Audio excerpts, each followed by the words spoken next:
The badge was genuine, the clearance official. The serene confidence in his stride announced it. Ethan Reed was precisely who he claimed to be. And yet, on a tranquil Wednesday morning inside London's Regent Tower, someone decided that wasn't enough. He arrived just before 10 a.m. dressed in a charcoal shirt and dark trousers, a black leather messenger bag resting on his side. He nodded courteously to the security officer, Liam, who didn't bother looking up. Ethan stood near a sleek obsidian wall, speaking softly into his wireless earbud. He looked like any executive preparing for a high-level meeting. But not everyone saw it that way. Chloe Green, a junior admin behind the front desk, watched Ethan with suspicion. "He's pacing," she whispered to her co-worker, talking to himself. "Something's off." Rather than approach him, Chloe picked up the phone and dialed security. "There's a man in the lobby acting suspicious." She said nothing about his badge, nothing about his calm behavior, just that he looked out of place 8 floors up. Ethan's contact at Summit Solutions was running late. Meanwhile, Chloe's vague report had already made it to London Metropolitan Police. Officers Oliver Knight and Sophia Miller arrived minutes later. The dispatcher's summary was vague. Black male, early 40s, possibly scouting the building.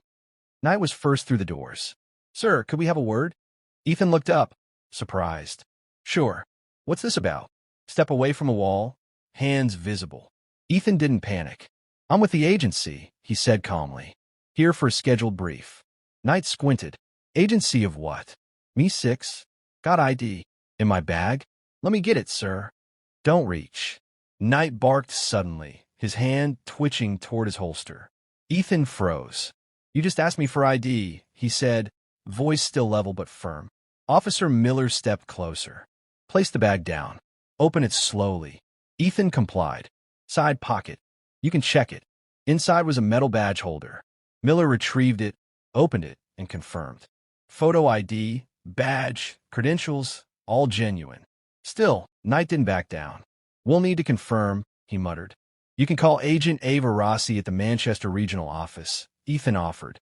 Neither officer made the call. "Are you armed?" Knight asked. "Yes," Ethan replied. Agents issued Glock 19, concealed, right hip fully authorized. By now, Ethan was sitting on the cold lobby floor, hands visible. His every move was deliberate. He said nothing more, just watched as Knight stared him down as if waiting for him to slip. Miller, clearly uncomfortable, turned to Knight. "We should radio this in." Knight didn't move. The silence was suffocating. And then the elevator chimed. Out stepped Agent Ava Rossi, sharp navy pantsuit, badge visible, coffee in hand. Her eyes widened as she took in the scene. Ethan on the floor, 2 cops towering over him. "What is going on here?" Her voice sliced through the room. Ethan gave a dry morning, "Ava." Rossi's gaze locked on the officers. "Why is my top agent on the floor?" Knight tried. "Ma'am, we received a call. He was acting suspicious." Rossi didn't buy it. Did he resist? Threaten anyone? No, Miller admitted. Then why is he on the floor? Rossi's tone grew cold. "Because he's black and wearing an earbud." Knight had no answer. Ethan stood slowly. 9 minutes, he said. "That's how long I was treated like a threat." Rossi's jaw tightened. "You're cleared, Ethan." She turned back to the officers. "If you still need confirmation, my number's on this card, but let me make it simple. He's an 8-year agency veteran." Neither officer spoke. Chloe, still by the desk, stared at the floor, guilt creeping across her face. She hadn't imagined this ending when she made that call, hadn't expected a federal agent on the ground because of her hunch. Ethan said nothing more. He picked up his bag, checked its contents, and nodded once at Rossi. His voice was calm, but behind his eyes, something simmered. An old frustration reignited. Then building security arrived. The head of the team, a tall man named Marcus, leaned toward Rossi. "We reviewed surveillance footage," he said low. "And there's something you need to see." Her brows rose. "What now?" There was another man here. 5 minutes before Agent Reed arrived. He left a small black case under the planter near the north wall. Ethan's eyes sharpened. "Where is it now?" Marcus hesitated. "We haven't retrieved it yet. We were waiting on bomb squad protocols." The footage, it shows him deliberately glancing over his shoulder. It wasn't random. The tension, already tight, seemed to coil even further. Rossi straightened. Secure the lobby. Evacuate non-essential personnel. Lock the elevators. She turned to Ethan. You're with me. Chloe looked up, alarmed. Wait, what do you mean, bomb squad? No one answered. Ethan moved quickly, already issuing voice commands through his earpiece. Patch me to ops. Possible drop confirmed. Coordinates locked. Surveillance needed. 5-minute window prior to arrival. Scrub audio too.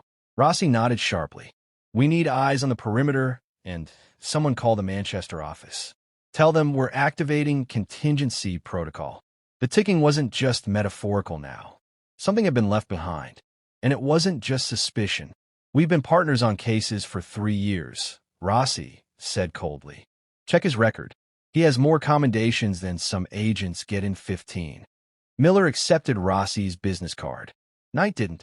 From behind a reception desk, Chloe stepped forward, her voice trembling. I wasn't sure. I didn't want to take any risks. Ethan turned toward her, not with anger, but a visible, heavy exhaustion. You want to hear the irony? His voice was flat. I was standing next to the building directory the entire time. You could have just asked me my name. Chloe said nothing. Her mouth opened, then closed again. No defense came. Rossi wasn't finished. She took 2 steps closer to the officers, her tone now sharper than steel. Just before I arrived, she said, Agent Reed was reviewing a transfer application. A police officer applying for a spot on the cybercrimes task force. That file was on his desk this morning. Her eyes slid toward Officer Knight. You're kidding, Miller muttered under her breath. Rossi didn't blink. Officer Oliver Knight, that was the name. Knight looked stunned. I didn't know. Rossi stared at him. You detailed your academy scores, your field experience, even your bravery commendation from last year. It's a strong file. Ethan folded his arms. I had marked it for an interview, he said simply. Thought you had solid instincts. Knight's face flushed, shame replacing confusion. The air grew thick again, but this time it wasn't tension. It was accountability. You were 15 minutes away from speaking to the agency, Rossi added. But instead, you had a man on the floor, a weapon nearly drawn, and a federal badge ignored. No one responded. Chloe had retreated behind the counter, smaller than she'd ever looked. Ethan's tone didn't rise. It didn't need to. This is why we talk about bias. It doesn't always show up as violence. Sometimes it's a phone call, or silence, or a hand hovering near a holster for 9 straight minutes. Knight muttered, I didn't realize. And that, Rossi said sharply, is the whole problem. Ethan turned to Miller. You saw the ID. You knew it was real. Miller nodded slowly. I did, she admitted, and I didn't speak up. Ethan offered a faint nod. We don't choose the moments that define us. We only choose how we respond to them. The elevator chimed behind them. A manager from Summit Solutions finally stepped out, looking confused. Agent Reed? We had a briefing scheduled. Ethan exhaled and grabbed his bag. Still on. But just before stepping into the elevator, he paused. He looked back at Knight, who was frozen in place. I want you to remember one thing, Ethan said, his voice quieter now, but no less clear.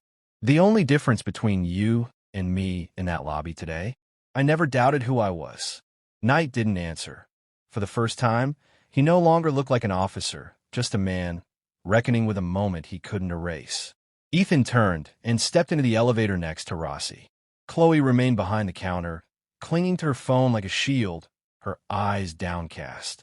She said nothing, but her silence was louder now than her call had ever been. Rossi pressed the 8th floor button. Just as the doors began to close, Ethan said softly, almost to himself, 9 minutes. That's all it took to nearly destroy everything. The elevator sealed upstairs. The shift was immediate. Ethan moved with quiet professionalism. The pain tucked deep behind a practice calm. The briefing went on. The files opened. He returned to the job because that's what agents do. An hour later, the session ended. As Ethan packed his laptop, Rossi offered, Want company on the way down? He shook his head. No need. She nodded. I'll call you later. As he stepped out into the lobby again, he didn't expect anyone to still be there. But Officer Miller was. She stood quietly near a pillar, her posture unguarded. When Ethan walked past, she stepped forward. Agent Reed. He turned. I waited, she said, because I needed to say this. No one told me to. Ethan said nothing, only listened. You were right. I saw your ID, knew it was real, and I let it all unfold anyway. I froze. I didn't stand up when I should have. I won't forget that. Ethan studied her face. She wasn't performing. She meant it. You still have time to choose what kind of officer you want to be, he said. She nodded slowly. Ethan gave a respectful nod and walked away. The building's revolving doors opened in front of him. This time no one stopped.